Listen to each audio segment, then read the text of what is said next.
Hi, I'm Tori Street, and this is Group 2 for our technology class in the ELPA program, and we're here today to review our case study 2. And today I'm going to be the leader and the humanitarian. I'm Caitlin Burns, and I'm going to be the devil's advocate and the manager. I'm Kayla Perkins, and I will be the tech guru and the composer. Okay, so today we are doing case 2, and what it involves is a school system is implementing smart boards into all classrooms at all their schools, as well as creating an online sharing forum for all the teachers to share their lesson plans so that they can all use from that one forum, and different schools can use each other's lesson plans. So the first thing we're going to do is identify the way that technology may or may not impact student learning. So the first thing that we could probably think of that it would do is we would create a better learning environment for those visual learners, a better opportunities for them to learn through the smart boards. I think that it can also help with the teacher's efforts for differentiation of instruction. And I think that maybe some teachers are uncomfortable with that because today's students are more like digital natives. They've grown up with technology their whole lives. And teachers, many times, are more like digital immigrants. They're learning the technology as they go, that sort of thing. See, I think it's if it's not broke, don't fix it, kind of thing. So, like, if it's working without them, then why do we need them, kind of thing. And I think too, it's one of those things you have to look at how depending on the students in the class. Like if you've got a classroom full of students who are slower to learn than average, you obviously may not want to do the same thing as everybody else because they learn differently.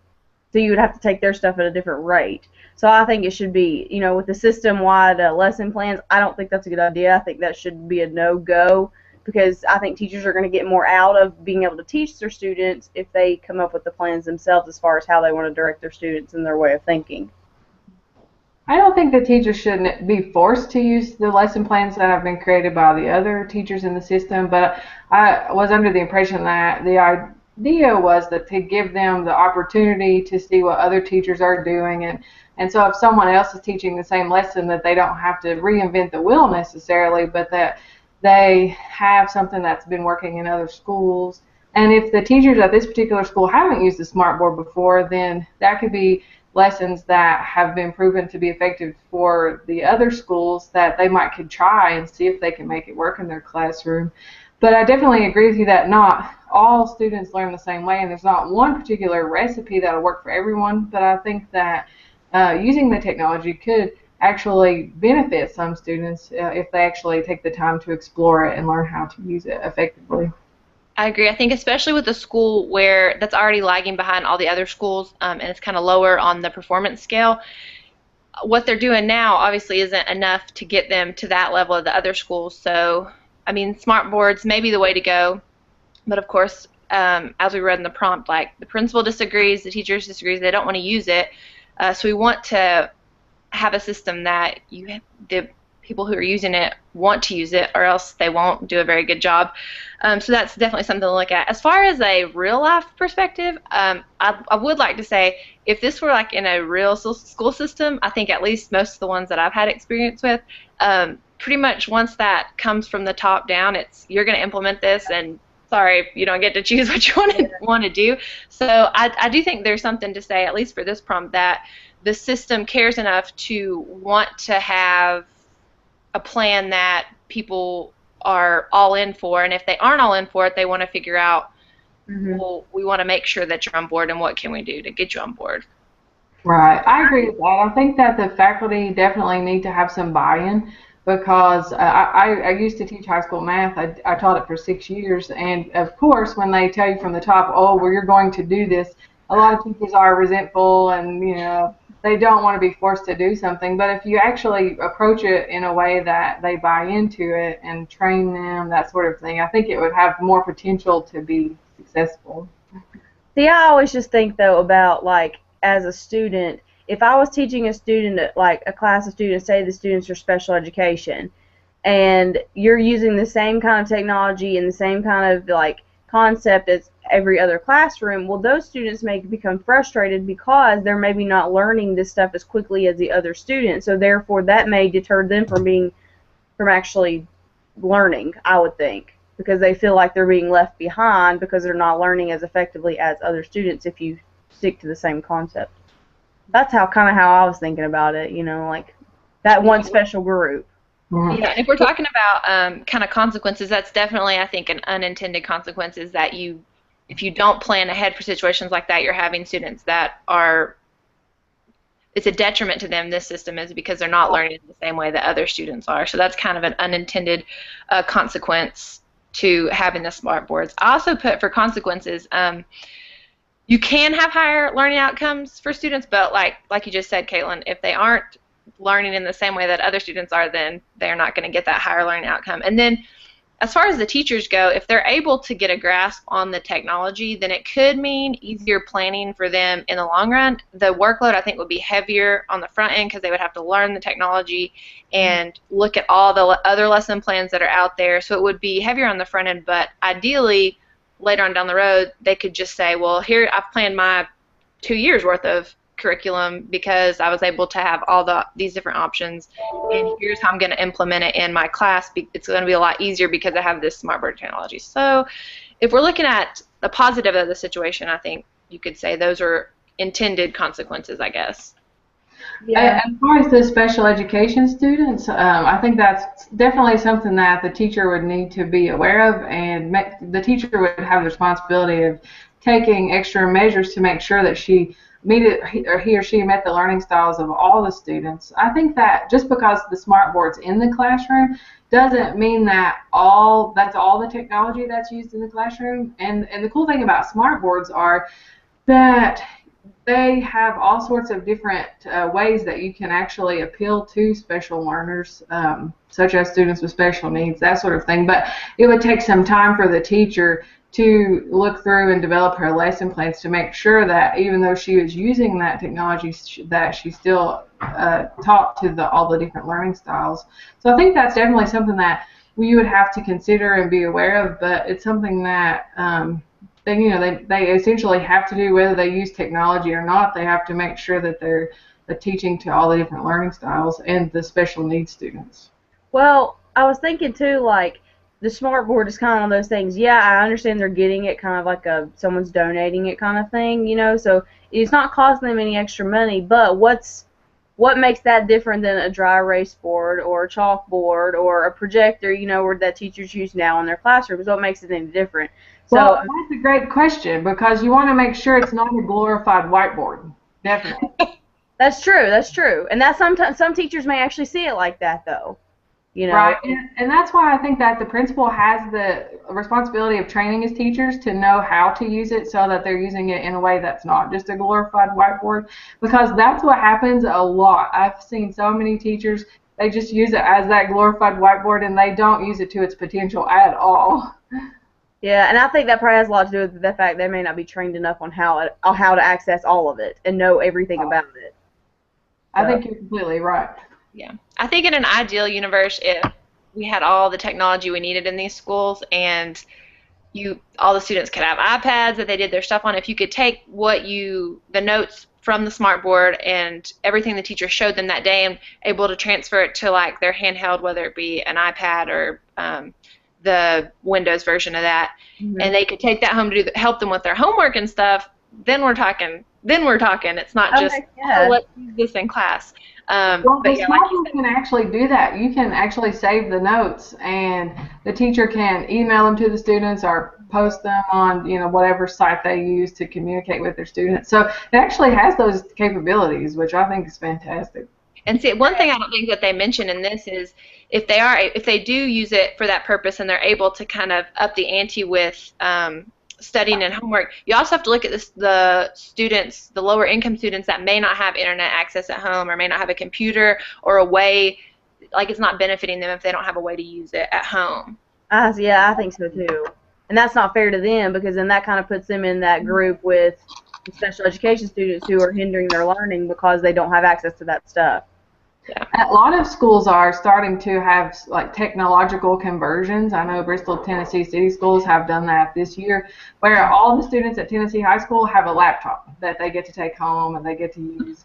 And the students at Advanced Middle School, they're also doing that. So I think that's something that school systems are recognizing is a problem if if students don't have access to using the technology at home. So they're trying to make sure that all students have that potential possibility. I officially withdraw my opinion. I am no longer the devil's advocate. Well, I actually got to tell, I'm very pro technology and learning. I've used it myself, and I love it. I've seen the effects of student learning using technology, and definitely I'm not a complete expert, but I've definitely seen the effects, and I really like using it. I think my thing is with the smart boards, I don't know enough about them, so to me, I have the ignorance, so I don't think it's a good idea just because I'm not well aware of how all they work. That's my only thing is just because I don't know how they work, I would assume people would feel the same way. And thinking about that elementary school what's the name of it? The one that's the Weeks Elementary School that's falling behind. Yeah. I'm thinking probably because I'm not that fluent with smartboard technology either, that those teachers and that principal are kind of like, well, we don't know anything about this. It's going to be hard to learn. We already have enough on our plates. Like, why should we have to learn this new technology? But that's why I think it should start as an optional thing, that even though the boards were donated and all the teachers have them, start with the teachers who really want to learn how to use them and train those teachers, and then hopefully internally they can show the other teachers and they'll gain interest gradually among all their faculty instead of just forcing them all to do it. Yeah. And on that note, now that you said that, we can kind of move to the options that are available to the superintendent for that school, so that's not limiting the principal's authority, disadvantaging the students, or overly burdening the teachers. So that, like you said, I think that's a good idea as far as that goes, to allow whatever teachers that are interested to use the technology, and if they like it, everyone else is going to see how effective it is. See, I saw it like this, maybe do it by the teacher's discretion. Ask the teachers, how many of you want to know how to do this, and then teach them. And the ones that don't, they all, usually in elementary school, they all take a test at the end of the year, usually, to see where they're at as far as placement and stuff like that.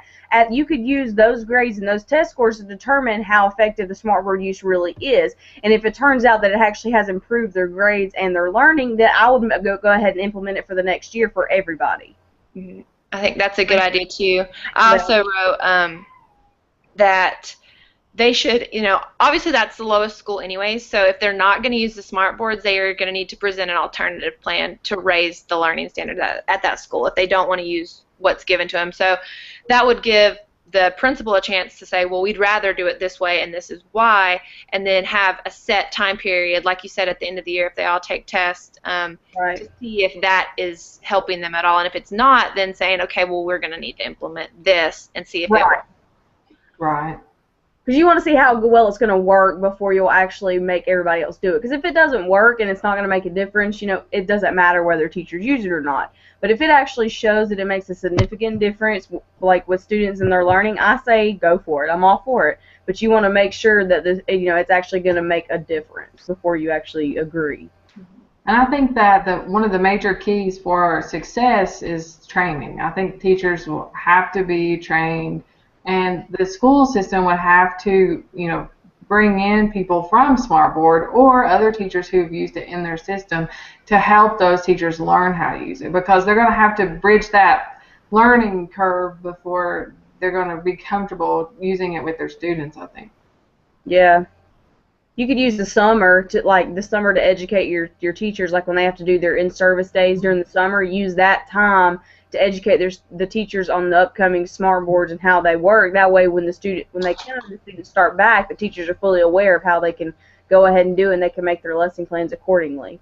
A lot of schools do that, and they also have professional learning communities where the teachers get together themselves without the presence of the administrators, and they help each other learn how to use them, that sort of thing. Oh, that's good. I didn't know that. That's neat. That's really cool. I think I may have just been in a technologically advanced schools. Okay, so based on kind of the things that we've all talked about and that you guys have mentioned, it seems like our number one priority is like teaching the teachers Yeah. how to use this new technology and showing them what it can do for them. So, is do y'all think that there will be any obstacles to implement that teaching?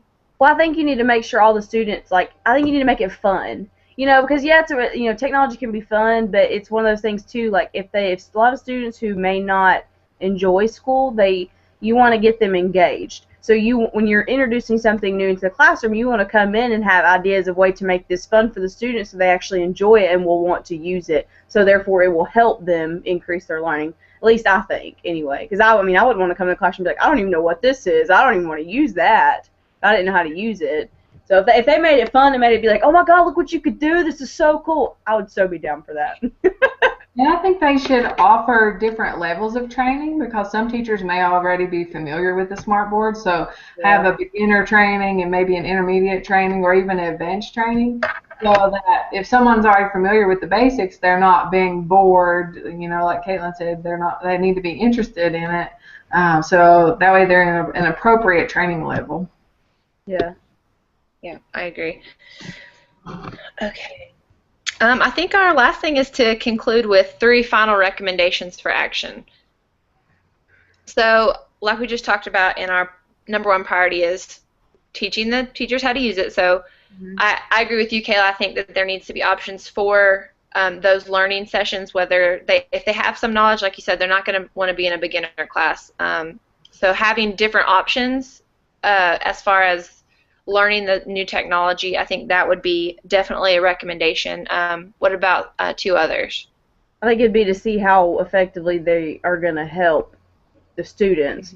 Because, I mean, so you would want to, well, I mean, you could take my idea or come up with another one about seeing how well they help the students at the end of the year, or some way to see, how are they progressing better? Are they getting closer to their goal of what we have set for the students? If they're not, do we want to continue to use them? If they are, then yeah, I would go ahead and make them something mandatory for all teachers to use. Like maybe have a trial year period or something. Yeah, like that. Because you never know till after you test it out. Because some teachers it may work for and some it may not. But ultimately, it's not really about the teachers, it's about the students and how well they're going to learn it.